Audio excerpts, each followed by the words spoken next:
제가 약 1350km 정도 탄 소렌토 하이브리드입니다. 그래비티 트림이고요. 5인승이에요. 외장 색상은 브라운 색상이고 실내 색상은 네이비와 화이트 인테리어 색상을 가지고 있습니다. 썬루프만 빠진 풀옵션이라고 보시면 됩니다. 5,038만원짜리 차량인데 아마도 이렇게는 구성하시진 않을 거예요. 완전히 풀옵션을 구매하시던지 아니면 어느 정도 옵션을 절충해서 노블레스 트림 정도에서 끝내시는 걸 저는 추천드립니다. 우선은 소렌토 하이브리드 시승기가 많죠. 근데 저는 좀 늦었어요. 왜냐하면 기아에서 차량 지원을 받지 못하기 때문에 사비로 차량을 빌려서 운행을 해보고 있는 중이고요. 그래서 더더욱이 객관적으로 말씀드릴 수 있을 것 같아요. 할 말 못할 말 안 가려도 되니까. 한 가지 말씀드리자면 차량 시승기를 찍을 때 제가 하고 싶은 말을 못하게 하는 브랜드들 혹은 제가 하고 싶은 말을 했다고 안 불러주시는 뭐 그런 브랜드들의 입장도 다 이해합니다. 왜냐면 정말 타보고 싶은 차가 있다면 렌트라는 제도가 워낙에 잘 돼 있다 보니까 이렇게 타볼 수가 있기 때문에 크게 불만을 갖진 않습니다. 여튼 시작을 해볼게요.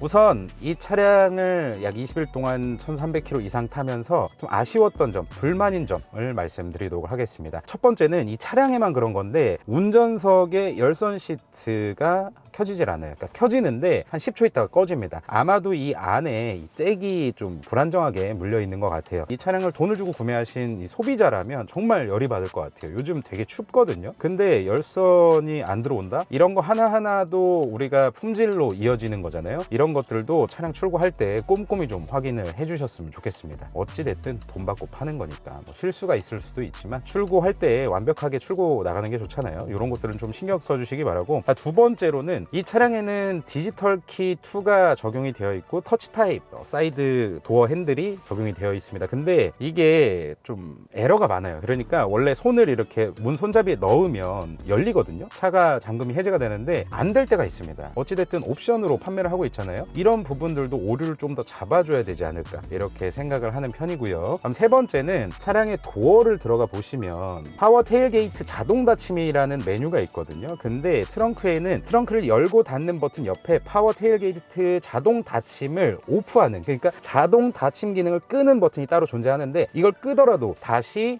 열면 여기에 메뉴에서 활성화가 되어 있기 때문에 계속해서 켜져 있습니다. 뒤에서 그 버튼 한번 누르면 여기에서도 연동이 되게 해줘야죠. 그래야 내가 이 기능을 필요할 때만 쓸 거다라고 했을 때 이 도어 메뉴에서 파워 테일게이트 자동 닫힘이라는 메뉴를 활성화할 수 있게끔 그렇게 해줘야 되는데 이건 매번 눌러줘야 되다 보니까 되게 불편합니다. 예를 들어서 아빠가 키를 가지고 있는데 다른 가족들이 물건을 빼고 있어요. 저는 먼저 물건을 빼서 이렇게 가고 있는 와중에 테일게이트가 닫힙니다. 물론 닫히자마자 살짝 누르고 올라가긴 하지만 아이들한테는 그게 큰 충격이 될 수도 있단 말이에요. 그래서 그 부분들은 좀 연동이 될 수 있도록 해주시는 게 어떨까 싶습니다. 이거는 하루 이틀 타보고는 알 수가 없는 기능이에요. 솔직히 저도 한 일주일이 지나니까 이 기능이 있는 걸 알았는데 상당히 좀 불편하더라고요. 연동이 되지 않으니까. 그리고 네 번째, 이왕에 상품성을 올려서 페이스리프트를 진행할 거라면 이 핸들에 있는 버튼도 이 다음 세대 현재 산타페나 그랜저나 뭐 이런 차량들에 적용되어 있는 버튼으로 해줬어야 된다고 생각합니다. 이게 아무것도 아닐 수 있지만 인포테인먼트 관련된 버튼이 왼쪽에 있고요. 운전석 기준으로. 그리고 주행 보조장치 관련된 버튼이 오른쪽에 있습니다. 이게 한 세대 이전 거예요. 지금은 이게 이렇게 바뀌어 있습니다. 여러분들께서 운전을 하시다가 물론 양손을 다 잡고 있으셔야 되겠지만 한 손을 뗀다고 하더라도 보통은 오른손을 떼시거든요. 그렇게 생각해 봤을 때 왼손으로 이 주행 보조장치들을 즉시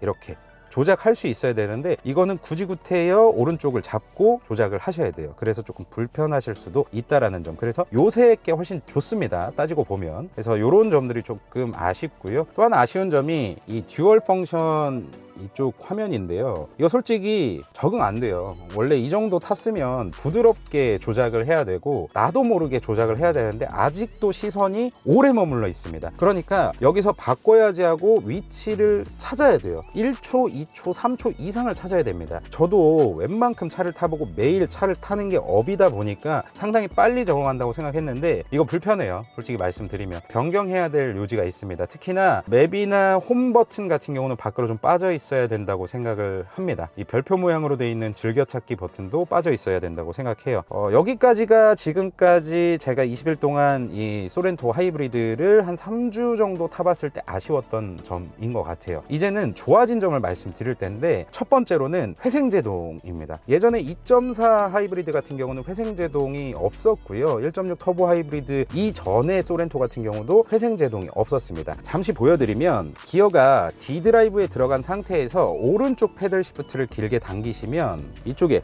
오토라는 글자가 뜨면서 회생제동이 시작이 되게 됩니다. 여기서 회생제동 오토 단계를 조절하시는 것도 왼쪽에 마이너스 패들 시프트를 한 단계씩 올리시면 이렇게 조절이 돼요. 그래서 지금은 오토 3단계입니다. 얼마나 감속되는지 한번 보면, 엑셀에서 발을 떼면 이 정도 속도로 감속이 되고요. 그리고 오토 2단계 40에서 엑셀에서 발을 떼면 이 정도 속도로 감속이 됩니다. 그리고 다시 1단계에서도 엑셀에서 발을 떼면 2, 3단계보다는 약간 천천히 감속을 하는 걸 볼 수가 있어요. 이제는 마이너스 패들 시프트를 한번 당기시면 이렇게 1단계 회생제동이 켜집니다. 40까지 올리고 감속을 한번 보면 이 정도 속도로 감속을 하면서 배터리 차지는 계속 진행되는 걸 볼 수가 있죠. 그리고 한 번 더 마이너스 패들 시프트를 당기시면 2단계로 올라갑니다.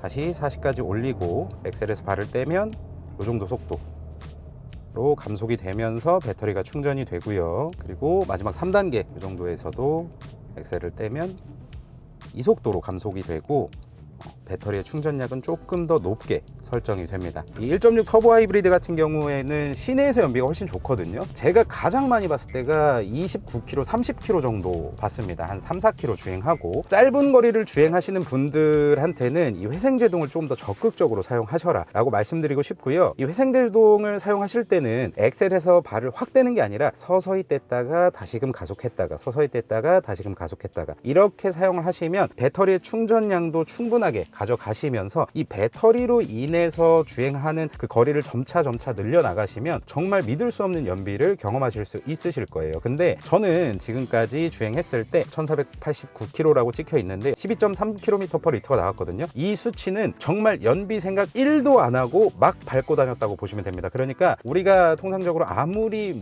뭐같이 운전해도 이 정도는 좀 나와주는구나 라고 생각을 해주시면 될 것 같아요. 이게 연비 운전을 하면 고속도로에서는 한 16에서 한 18 정도 왔다 갔다 하는 것 같고요. 시내에서 정말 미친 듯한 연비 주행하고 발컨을 하게 되면 아까 말씀드린 그런 29에서 30 정도의 연비가 나오는 것 같아요. 오히려 차값은 비싸지만 짧은 거리를 왔다 갔다 하시는 분들께는 좋을 만한 그런 기능이라고 생각합니다. 여튼 이 회생제동이 들어옴으로 인해서 또 하나의 기능이 추가된 게 저는 또 하나 좋았는데요. 이 오토 홀드 버튼을 길게 누르고 계시면 브레이크 디스크 클리닝 켜짐이라고 있습니다. 회생제동을 사용하면 물리적인 브레이크를 잘 사용하지 않잖아요. 그렇게 되면 이 디스크에 녹이 생길 수가 있습니다. 그래서 이 기능을 활용하시면 녹 제거도 되니까 안심하고 사용을 하시고요. 이 패들 시프트가 회생제동을 위한 그런 용도로만 마련이 되어 있냐? 아닙니다. 드라이브 모드를 스포츠로 바꾸면 예전과 같이 기어 단수를 올리고 내리고 이렇게 사용하실 수도 있어요. 그 다음 세 번째 좋았던 점은 무선 애플 카플레이, 무선 안드로이드 오토가 된다는 점입니다. 물론 이 소렌토뿐만 아니라 요즘에 CCNC 최신 걸로 들어간 차량들은 무선으로 업데이트가 계속해서 진행이 되고 있는데요. 예전에는 유선으로만 됐습니다. 아우디나 BMW 그룹 산하에 있는 브랜드 정도만 이제 무선으로 지원을 했었는데, 그래서 여러분들이 가격을 좀 지불하고서 그 동글을 구매했었단 말이에요. 근데 그 동글이 안정적이지도 않습니다. 빨리 좀 무선이 들어왔으면 했었는데 지금 들어와 있다 보니까 너무 편해요. 그리고 한 가지 알아두셔야 될 건 연결성 측면에 있어서 애플 카플레이가 안드로이드 오토보다 좋습니다. 이거는 모든 브랜드를 막론하고 동일한 것 같아요. 애플 카플레이는 정말 부드럽게 연결이 되고 좀 끊기는 것도 거의 없는 반면에 안드로이드 오토를 무선으로 사용을 해보면 좀 끊기는 면도 많고 화면이 그렇게 부드럽게 움직이지 않더라고요. 제 BMW 차량에서도 실험을 해본 결과 이 무선 안드로이드 오토는 좀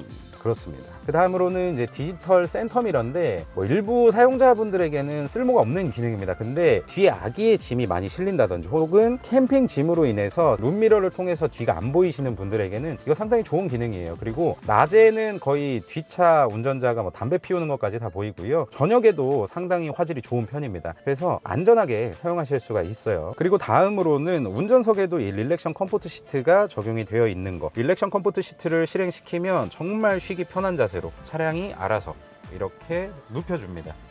너무 편해요. 다시 제자리로 돌아올 때는 시트 옆에 있는 버튼을 눌러도 되지만 살짝 일어나서 메모리 시트, 내가 설정해놨던 그 자세를 누르면 이렇게 또 알아서 세워줍니다. 여기까지는 제가 한 20일 동안 더 뉴 소렌토 그래비티 트림 5인승 하이브리드를 타보면서 느꼈던 장점을 다른 차종과 비교해서 어떤 점들이 좀 장점일까 혹은 단점일까 이렇게 말씀을 드려봤고요. 이제는 출발해서 운행하면서 말씀드리도록 하겠습니다. 자, 첫 번째는 이 큰 차에 1.6 터보가 말이 되냐, 이게 너무 배기량이 낮은 거 아니냐, 아직도 많은 분들이 생각을 하시는데 안 딸려요. 이게 출력이 부족한 게 아닙니다. 이 엔진 마력은 180마력이고 모터 출력까지 하면은 230마력이 넘거든요. 근데 보통 우리가 230마력이 넘어가면 일상 주행을 하기에는 충분합니다. 예를 들어서 지금 한번 보여드리면 에코 모드로 보여드릴게요. 급가속을 해보겠습니다. 급가속.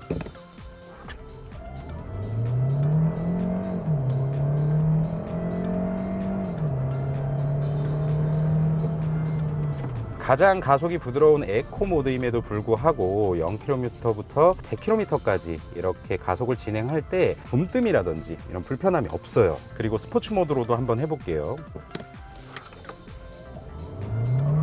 휠 스핀 난다니까요, 이게.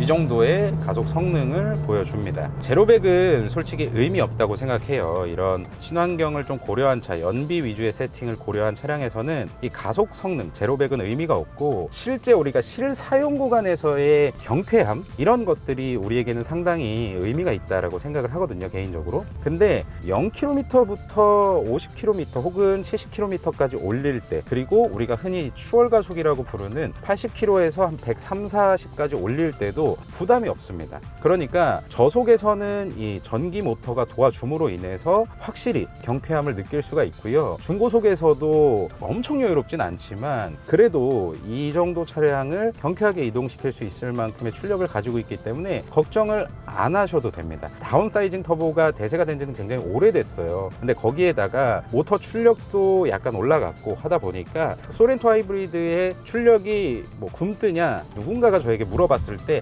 아니다 라고 말씀을 드릴 수가 있겠습니다. 그리고 다음으로 이 경쾌함에서 오는 뭐 연비 효율의 저하도 걱정하시는 분들이 계신데 생각보다는 없는 것 같습니다. 우리가 보통 고속도로보다는 시내를 많이 다니잖아요. 그리고 수도권에 사시는 분들은 더욱이 이제 출퇴근 시간에 막히고 하실 텐데 그런 상황들을 생각해 봤을 때 전기 모터가 진짜 적극적으로 개입해 주거든요. 차량을 출발시킬 때 연료를 가장 많이 먹죠. 근데 그 가장 많이 먹는 구간에 전기 모터로 차량을 구동해 주기 때문에 연비가 상당히 많이 올라가고요. 배터리만 충분하면 속도가 50, 60까지도 이 전기 모터로만 구동을 해주게 됩니다. 그래서 가다 서다 하는 상황 혹은 저속에서 시내에서 움직이는 상황에서도 연비 효율이 굉장히 좋기 때문에 이런 점들은 잠깐만 조금 감당하실 수 있다면 연비 측면에 있어서는 굉장히 만족하실 수 있지 않을까 이렇게 생각을 해요. 다음 승차감인데요. 막 독일차 수입차들 보면은 탄탄하다, 딱딱하다, 그런 게 뭐 안정적이다라고 해도 내가 타는 차는 약간 좀 물렁했으면 좋겠고 그게 부드럽다라고 편하다라고 느끼는 분들도 많이 계십니다. 그런 측면에서 봤을 때 진짜 그 부드러움을 마지노선까지 줄여놓은 차예요. 차가 출렁출렁하면서 부드럽다고 해서 이 코너를 이렇게 돌아 나갈 때 차가 뒤뚱뒤뚱 하는 것도 아닙니다. 그렇다고 해서 가운데를 빡 잡고 그 스포츠 SUV처럼 막 쫙 눌러가면서 가는 건 아닙니다. 근데 그런 차가 아니에요. 스포츠 SUV 같은 차량들은 코너를 돌 때 재밌죠. 재밌는데 같이 타는 사람 토합니다. 제가 그런 차량을 타고 있기 때문에 자신 있게 말씀드릴 수가 있고요. 패밀리카 그리고 편하게 타기 위한 차라는 걸 생각해 봤을 때 이 정도 세팅이 진짜 최적의 세팅인 것 같아요. 차량의 거동도 전혀 불쾌하지가 않습니다. 이렇게 좀 기울어진다고 하더라도 잘 잡혀 있네,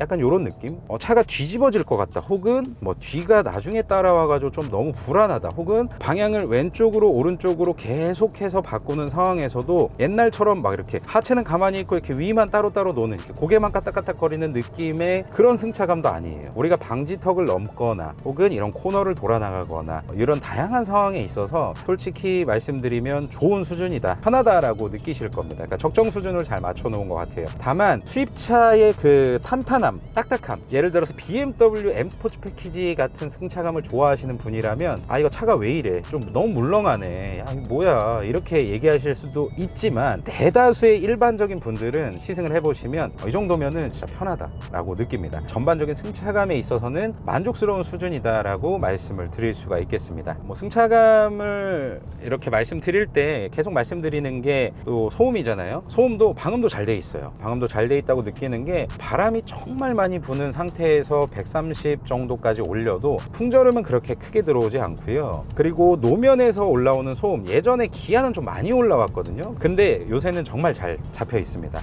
물론 프리미엄 브랜드급의 정숙성은 아니지만 이 정도 차량 가격에 뭐 동급 수입차들 보면 말을 잊지 못할 정도거든요. 그래서 그런 부분들을 생각해 보면 소음 측면에 있어서도 잘 잡아놨다라고 보여지고요. 이 소음 말씀드리니까 엔진 소음이 큰가요? 궁금해 하시는 분들도 있는데, 엔진 소음은 이 배터리를 충전하기 위해서 하이브리드 1.6 터보 엔진의 경우는 RPM을 좀 높게 씁니다. 그리고 엔진이 돌지 않을 때는 시동이 걸렸는지 안 걸렸는지도 모르기 때문에 상대적으로 좀 거슬릴 수 있어요. 근데 이게 엔진음 때문에 시끄럽다라고 볼 수는 없습니다. 2.4보다는 조용하다라고 느끼는 것 같아요. 전반적으로 만족스러운 승차감이고, 승차감을 저해시키고 혹은 향상시키는 요소로는 변속기가 있죠. 하이브리드 저거 맨날 자동 6단 쓰는데 저거 뭐냐, 8단은 넣어줘야 되는 거 아니냐. 단수가 무한정 늘어난다고 해서 효율이 무한정 늘어나는 건 아니에요. 내후년에 아마도 나올 팰리세이드 2.5 터보 하이브리드에는 8단이 적용될 가능성이 있다고 지금 찌라시가 돌고는 있는데, 속단할 수는 없겠지만은 지금 6단을 2.4 하이브리드에도 적용을 했었고 1.6 터보 하이브리드에도 적용한 이 시점에 저는 그 모든 제가 타왔던 차들은 변속으로 인한 불쾌감은 없었습니다. 스포츠 모드를 넣는다고 해서 뭐 드라마틱하게 변속의 빠릿빠릿함이 느껴지진 않지만, 그래도 우리가 가속하는 데 있어서 저단수에서 밀어주는 이 RPM들 좀 공격적으로 밀어준다라고 볼 수가 있고요. 그래서 6단으로도 아직까지는 충분하다라는 생각이 듭니다. 물론 더 진보된 하이브리드가 나온다고 한다면 그때 8단에 맞춰서 더 효율적인 이런 변속이 가능하겠지만, 일단 변속으로 인해서 우리가 불편함을 느끼는 건 없다. 물론 부드럽게 주행한다고 한다면 이라는 가정하에 말씀드리는 겁니다. 가속 성능을 보여드릴게요. 우선 이렇게 합류할 때 경쾌함이 상당히 도움이 되거든요.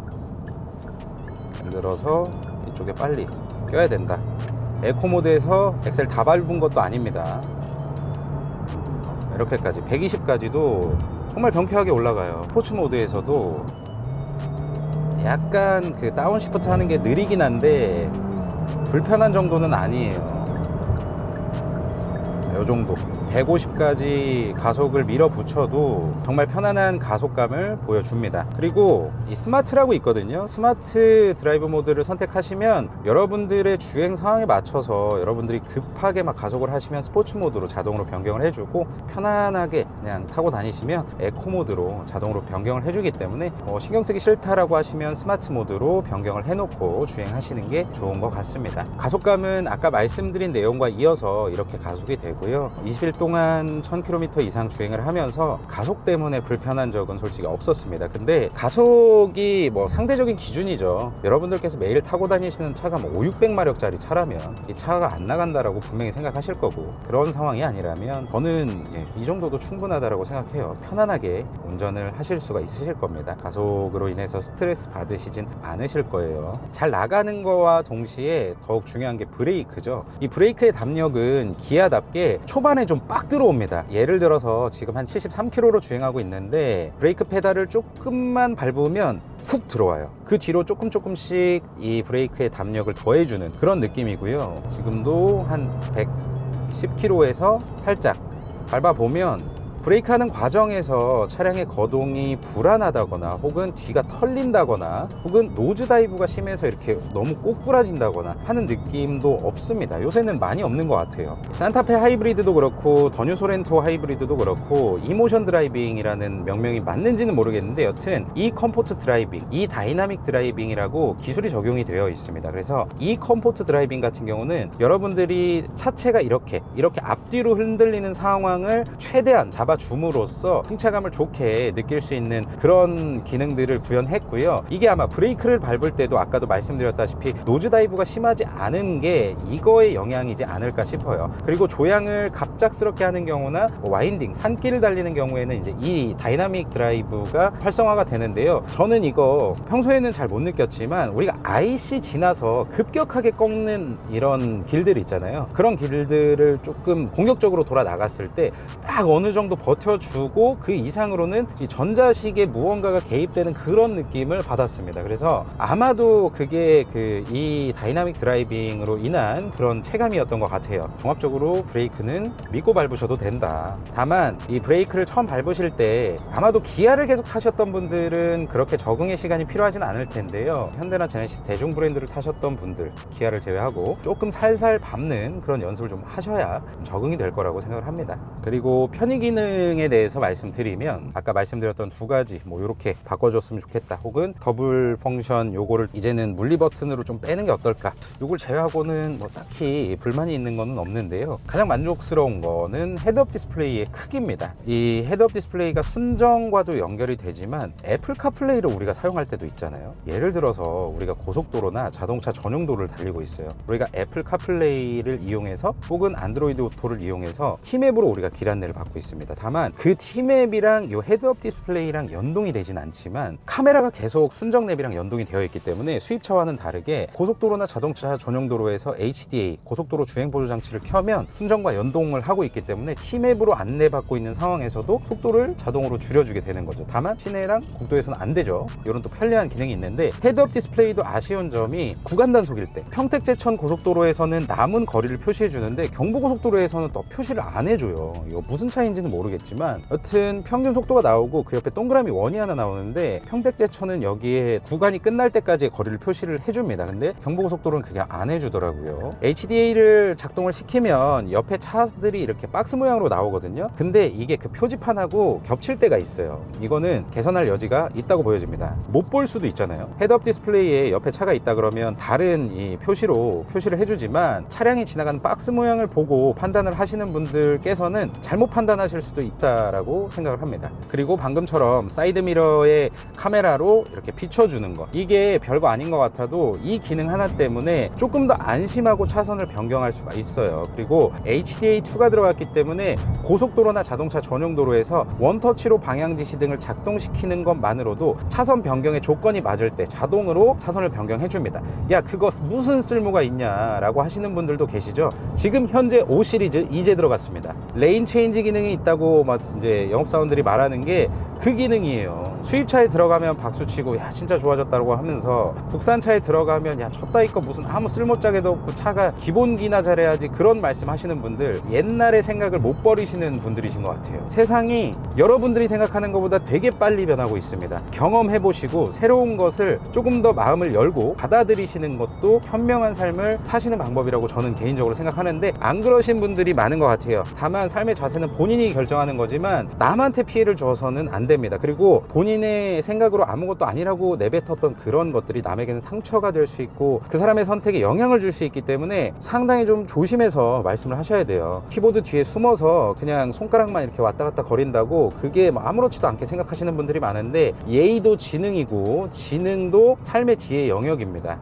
여튼 이렇게 개인적으로 하고 싶은 말을 말씀을 드려봤고요. 편의 기능은 여기서 마치고요. 제가 지금 타고 있는 차량은 그래비티 트림에 썬루프만 빠진 거기 때문에 현대기아에서 할 수 있는 웬만한 거는 다 들어가 있다라고 생각을 해요. 그리고 저도 현대차를 타고 있고 많은 차량들을 최대한 시승을 하려고 하지만 요즘 차량들은 편의 기능에 있어서는 솔직히 한국 거 따라올 건 없다라고 생각을 합니다. 수입차들이라고 하면 완전히 그 2억이 넘는 플래그십 세단들이나 비슷하게 들어가 있거나 그보다 살짝 좋게 들어가 있는 것 뿐이지, 이 정도 가격대에서 이런 편의 기능을 느낄 수 있다라는 거는 자국 브랜드이기 때문에 가능하다라고 생각을 합니다. 다음으로는 공간감 말씀드릴 텐데요. 산타페보다는 아마 공간감이 덜할 거예요. 공간감에 있어서는 산타페가 무조건 이깁니다. 설계 자체를 공간을 염두에 두고 설계를 해놓기 때문에 그렇게 되는 거고, 근데도 이게 되게 넓어요. 5인승을 선택하시던 6인승을 선택하시던 7인승을 선택하시던 4인 가족까지는 전혀 무리가 없고 공간감은 충분하고요. 1, 2열만 대부분 쓰시잖아요. 1, 2열을 쓰실 때 정말 편안하게 쓸 수 있습니다. 이 1열에도 이 레그룸 뿐만 아니라 다리를 양 옆으로 벌리는 이런 상황에서도 정말 편안하게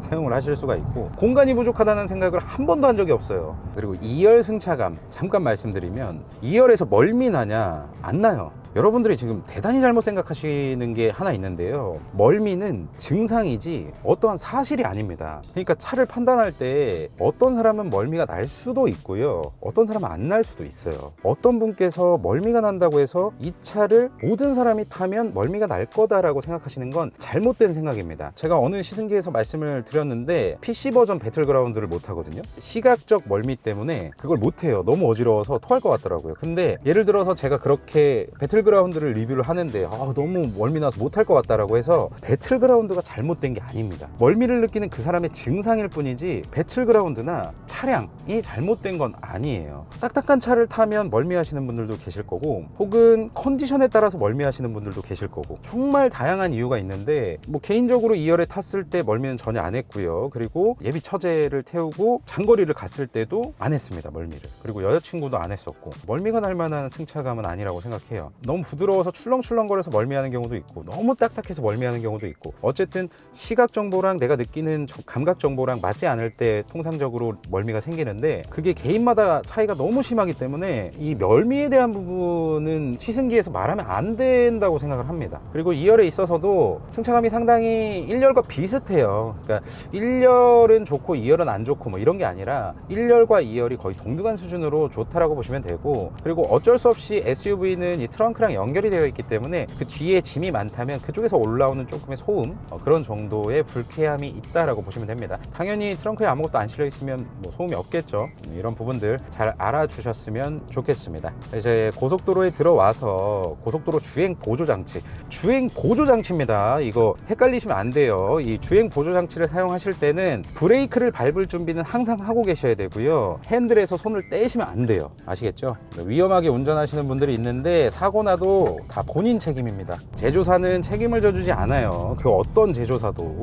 이제 고속도로에 들어와서 고속도로 주행 보조장치를 한번 키면 지금 95km/h로 주행하고 있거든요. 여기서 이 버튼을 한번 눌러주시면 내가 지금 달리고 있던 속도로 그대로 세팅이 됩니다. 이 상태에서 속도 조절을 위로 올려주시면 1km/h 단위로 올라가고요. 내리는 것도 동일하게. 그리고 10km/h 단위로 세팅을 하시려면 길게 올려주시면 되고요. 내릴 때도 동일합니다. 차간거리는 이 버튼으로 조절을 하시는데요. 4, 3, 2, 1단계 이렇게 조절을 하시게 되고, 그리고 일시 정지하는 방법은 이 속도 조절 버튼을 한번 차량 앞쪽으로 눌러주시거나 브레이크를 한번 톡 밟아주시면 회색으로 변하면서 일시 정지가 됩니다. 그리고 HDA2를 작동시켜 보면 원터치로 방향지시등을 이렇게 작동시키면 지금은 작동 가능한 차로가 아니라고 나오는데요. 다시 왼쪽으로 이렇게 잠깐만 떼보면 이런 식으로 변경을 하고,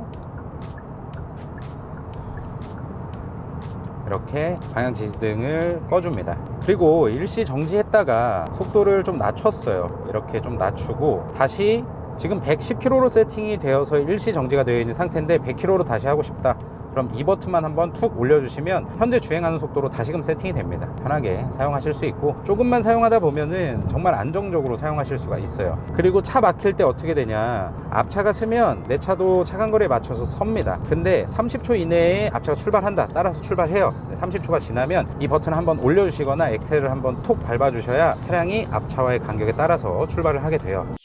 이렇게 더뉴 소렌토 20일 넘게 1000km 넘게 타면서 느꼈던 점들을 주관적으로 말씀드렸는데요. 이 영상을 찍는 시점에는 아마 더뉴 소렌토 하이브리드의 모든 버튼 기능 설명 영상이 올라가 있을 겁니다. 차량 출고 예정이신 분들은 그 영상을 한번 보시면 되고요. 차량 결제할 때 오토 캐시백이라는 거를 활용해서 여러분들 조금 더 차량을 저렴하게 합리적으로 구매하실 수가 있거든요. 근데 많이 모르시더라고요. 제가 매달 가장 좋은 조건을 영상으로 올려드리고 있으니까 지금 화면 우측 상단에 소렌토 하이브리드 영상이 따로 빠져 있을 겁니다. 그래서 그 영상을 확인하시면 여러분들이 일시불이나 할부로 차량을 구매하실 때 정말 합리적으로 구매하실 수 있는 방법을 안내하고 있으니까 한번 참고해 주시기 바라고요. 그리고 또 하나가 이 더뉴 소렌토는 저희 카든코일 매트에서 정말 신경 써서 제작한 매트 중에 하나거든요. 물론 모든 차종을 신경을 써서 제작을 하고 있지만 많은 분들이 구매하시고 판매량이 워낙에 많은 차량이기 때문에 이 순정 매트의 지저분함을 좀 보기 싫다, 그리고 깔끔하게 사용하고 싶다라고 하시는 분들은 이 영상 좌측 하단이나 혹은 혹은 고정 댓글에 카든 코일 매트 따로 빼놨습니다. 산타페랑 소렌토는. 그래서 편하게 구매하실 수 있으니까 정말 좋은 품질의 코일 매트를 원하신다면 저희 카든 코일 매트를 선택해 주시기 바라고, 소렌토 뭐 견적 알아보실 분들도 많으시잖아요. 소렌토 견적 알아보실 분들은 이 영상 고정 댓글에 소렌토 견적 신청하기 링크를 클릭하셔서 간단한 정보만 입력하시면 정말 최고의 조건을 준비한 정식 영업사원분들이 여러분들한테 연락을 드릴 겁니다. 그리고 해당 링크로 차량 출고까지 하시면 개차에서 추가 혜택도 드리고 있으니까 여러분들 안심하고 비싼 돈 주고 이제 차량 구매하는 거 혜택 받으시면서 구매하셨으면 좋겠습니다. 이 영상 촬영하고 내일 모레부터 이제 산타페 하이브리드 촬영을 시작하는데 비교해서 말씀을 드릴 수 있도록 할게요. 아무튼 시청해 주셔서 감사드리고, 이 영상이 조금이라도 소렌토를 구매하려고 하시는 분들 혹은 고민하시는 분들께 도움이 되셨으면 좋겠습니다. 시청해 주셔서 감사드리고 항상 건강하십시오.